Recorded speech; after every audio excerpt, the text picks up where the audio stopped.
আপনি কি এগুলো দাম বেশি রাখেন কেটে দেন এই জন্য 5 রকমের ফল, ঠিক আছে? অর্থাৎ ইফতারিতে একটা কিন্তু মনে করেন যে শরীরে টান টান ভাব চলে আসবে। অনেকেই মনে করেন যে রোজা রাখার পরে মনে করেন যে হেলে যায় বেলে যায়। হ্যাঁ, এই হেলে যাওয়া লাগবে না।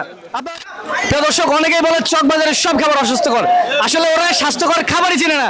এইখানে দেখেন, এইখানে কিন্তু আনারস থেকে শুরু করে পেঁপে কি কি আছে আপনার কাছে ভাই? ভাই আমার কাছে আছে পেঁপে আছে, পেয়ারা আছে, তরমুজ আছে, তারপরে আছে আনারস আছে, বাঙ্গি আছে। আচ্ছা আচ্ছা।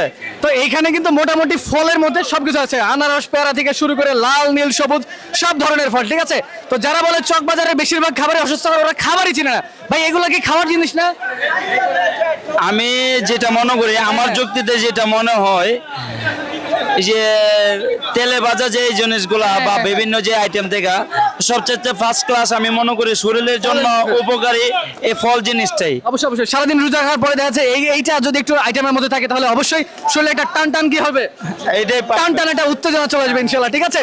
তো যারা মানে একটু রোজা রেখে ক্লান্তি বোধ করেন কিংবা শরীরের মধ্যে এরকম একটা ভাব কাজ করে না রোজা রাখার পরে, আপনারা সিয়াম পূর্ণর সময় অর্থাৎ যখন আপনারা ইফতার করবেন তখন চাইলে আপনাদের ইফতার আইটেমে এই যে মনে করেন যে ফলের আইটেমগুলো রাখতে পারেন ইনশাল্লাহ। আপনি কি এগুলো দাম বেশি রাখেন কেটে দেন এই জন্য?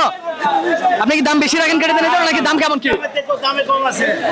কেটে দেওয়া কাটা 5 ফলটা প্যাকেট করার অর্থটা হচ্ছে গিয়া সাধারণ যে পাবলিক গুলা যাতে খেতে পারে সেই জন্য ওই 5 ফলটা করা হয়। আচ্ছা আচ্ছা। এখানে মানে 5 রকম আইটেম না? হ্যাঁ হ্যাঁ হ্যাঁ। তো এর মধ্যে কি কি দেওয়া আছে একটু বলেন তো শুনি। এর মধ্যে আছে লেগে আঙ্গুর ফল আছে, আনারস আছে, পেঁপে আছে, পেয়ারা আছে, আচ্ছা, আচ্ছা, আচ্ছা। বিট ফল আছে। ও বিটরুট, ওই যে যেটা বলে না, ওই যে লাল, ওটা তো খুবই উপকারী। হ্যাঁ হ্যাঁ। ও আচ্ছা। পেঁপে টেপে 5 রকমের ফল দিয়ে কিন্তু এগুলো কত করে বিক্রি করছেন আপনি? এটা 40 টাকা বিক্রি করছি আমি। আচ্ছা 40 টাকা কিন্তু 5 রকমের ফল, ঠিক আছে? অর্থাৎ ইফতারিতে একটা কিন্তু মনে করেন যে শরীরে টান টান ভাব চলে আসবে। অনেকেই মনে করেন যে রোজা রাখার পরে মনে করেন যে হেলে যায় বেলে যায়। হ্যাঁ, এই হেলে যাওয়া লাগবে না। আপনারা চাইলে কিন্তু এখানে এই যে ফল বানাতে পারেন। আপনি কি এগুলো বাইরে থেকে সংগ্রহ করেন মানে ফার্ম থেকে, নাকি এগুলো আপনার কিভাবে মানে এগুলো সংগ্রহ করেন? কৃষকের কাছ থেকে নিয়ে উনি কিন্তু একদম কৃষকের কাছ থেকে নিয়ে আসে ওনার কাছে। আপনি যে আনারসগুলো বিক্রি করছেন এই আনারসগুলো হচ্ছে কোন জায়গার? রাঙামাটির। ও আনারসগুলো কিন্তু রাঙামাটির। পেঁপে এগুলো দেখেই কিন্তু মনে করেন যে রোজে হালকা হয়ে যাওয়ার মতো অবস্থা। যারা আসলে ফল পছন্দ করে তাদের রোজে হালকা হয়েই যাবে, তাই একটু দৃষ্টি রাখবেন, ঠিক আছে? দূর থেকে দেখে দামাদামি করে নিয়ে যাবেন। ভাই আপনি যেখানে বসেন এই জায়গার নাম কি আসলে? এটার নাম হচ্ছে গিয়া পুরান ঢাকা চক বাজার। আপনার এই বুঝবে কিভাবে যে আপনার অমুক দোকানের সামনে, বা কিভাবে বুঝবে?